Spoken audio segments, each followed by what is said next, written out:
Marquez walked into Rossi's house and took the keys.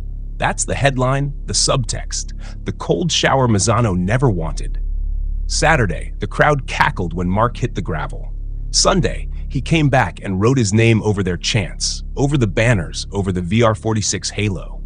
He beat Bezzecchi, a Bezzecchi who was fire all weekend on the Aprilia, and he did it with that cold, surgical poise that separates killers from fans. That's the thing about Misano. It's supposed to be Rossi land. Mark turned it into neutral ground, then into his living room. And if you think that's hyperbole, check the facts. Bez banked the sprint when Mark crashed, then Mark banked the Grand Prix the very next day, with Alex in third and a title ball practically sitting on the penalty spot for Motegi. That's not narrative. That's a box score with teeth. Saturday gave Vale and the VR46 tribe exactly what they wanted. Mark down, dust in his leathers, sprint streak snapped, noise in the stands like a football derby. Cameras even caught Rossi looking like the cat that got the cream. Subtle, not a cackle, but the smile was there if you're honest with yourself. Meanwhile, some fans crossed the line and made the sport look small. You expect better from a legend's house. Instead, the moment turned petty. The race called it shameful, and they're right. Cheering a rider in the gravel isn't passion. It's insecurity cosplaying as bravado. Paddock GP. But misunderstand Mark at your peril. He eats moments like Saturday for breakfast.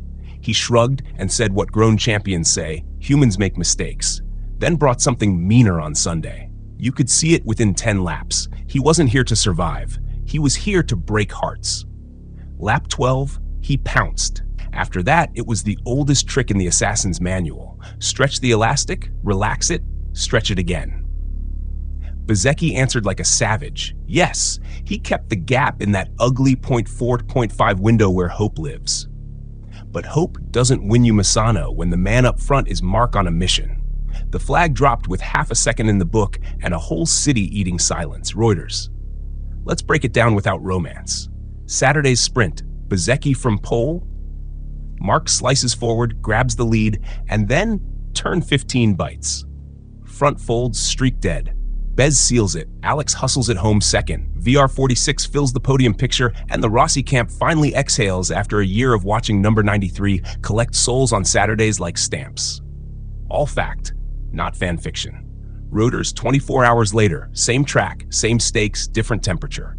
Mark rides the long game, lets the chaos breathe, then executes. When Bez ran wide, Mark took the lead and refused to gift it back. He admitted he'd made small errors mid-race, flirting with track limits, then closed his own exits and got back to that merciless rhythm that ruins weekends. The margin isn't the story, the control is. The whole point of Sunday was that every time Mark put a card down, Bez matched, until the last hand, when only one rider still had chips. That "I put all my cards on the table," the reply from Marco was amazing line? That wasn't flattery. That was a hitman acknowledging a worthy target after the job's done. Reuters. Now, remember the pressure lines. This wasn't just any race win. This was Misano. This was Ducati's backyard politics. Tardazzi's voice in the headset, the same paddock that booed him at Mugello and tried it again here. He felt all of it, said so himself. First time Tardazzi told him give everything on Saturday, he binned it. Sunday, the message changed. Everything. But slow down a bit. Translation, win smart, not just loud. He did exactly that. That's grown man champion energy. Crash.net.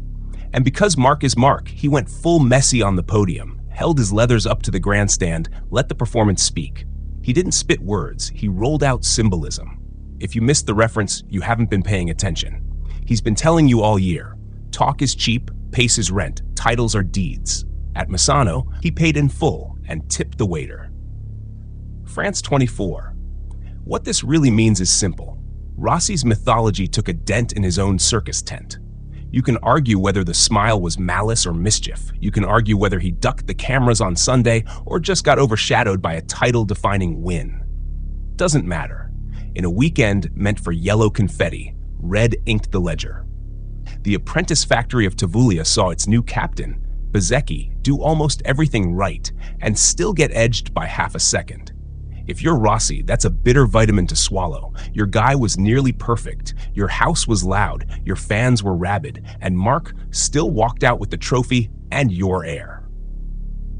Reuters give Bezzecchi his flowers. He won the sprint fair, first sprint win since 2023, and his first on Aprilia. He took everything Mark threw on Sunday and kept the gap alive long enough to make Ducati sweat. He's fast, stubborn, and ice cold when he chooses. But Mark's version of pressure is different. Motorsport broke down how that pressure forces errors you can barely see, the kind that cost you 2/10 at the exit and your last passing window. Bez didn't crack so much as he ran out of runway. Happens when the guy ahead draws your circle smaller with every lap. Reuters. As for the table math, the numbers are obscene. With the win, Mark sits 182 points clear of Alex and can clinch the title in Japan by outscoring him by 3 points. That's not close. That's a procession warming up. He's already set a single-season points record, and he's doing it while turning hostile arenas into dead libraries. You can tell me champions win in comfort, but this was not comfort. This was heat and whistles and history breathing down your neck, and he never blinked.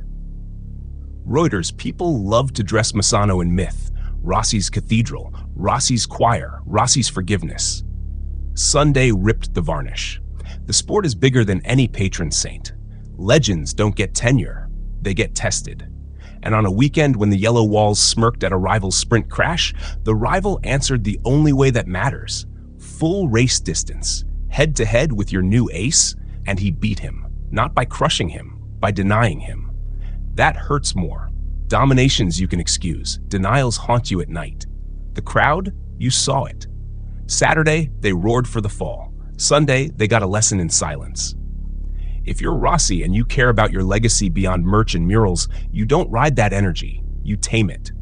Leaders set a tone. What the world saw was a legend adjacent to pettiness and a rival operating at a higher standard. The race spelled it out. Celebrating a crash is small time. Mark's reply, especially after admitting he had special fire inside because of Saturday, was big time. That distinction is what rewrites reputations. The race, and don't twist it. None of this erases what Rossi was. He's an immortal for what he did on Sundays, not for what his fan base does on Saturdays. But this is sport in the present tense. Present tense is brutal. Present tense asks, who's the man at 14 when the lights go out and the track is greasy and your heart rate is redlining? At Misano 2025, that man was Marc Marquez.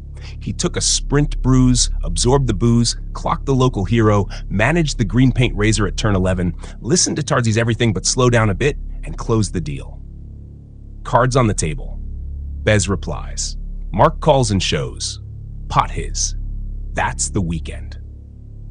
So how bitter is it for Rossi?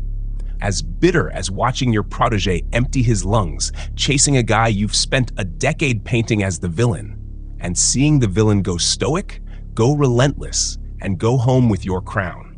As bitter as realizing the sport's center of gravity has already shifted and you're not the axis anymore.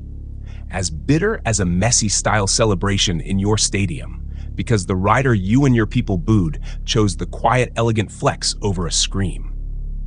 That's how bitter. If you want the clean, factual spine beneath the blood and fireworks, here it is. Bezzecchi took pole and the sprint. Mark made the only mistake that mattered on Saturday and owned it. The crowd reacted badly. Cameras caught Vale's little smile and the internet tore itself apart over it.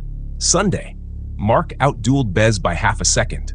Alex was third. The points gap ballooned to a number that makes the calculators yawn, and Motegi became coronation watch. That's the record. Everything else is mood lighting. The official home of MotoGP. Call it fate, karma, destiny. Pick your superstition. The truth is simpler.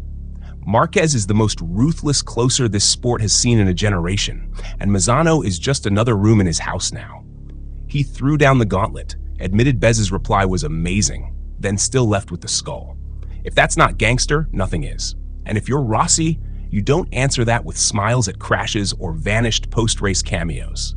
You answer it by producing a rider who can do on a Sunday what Mark just did in your colors, on your soil, against your noise. Until then, the doctor's office is closed. The surgeon is in. Crash.net Reuters.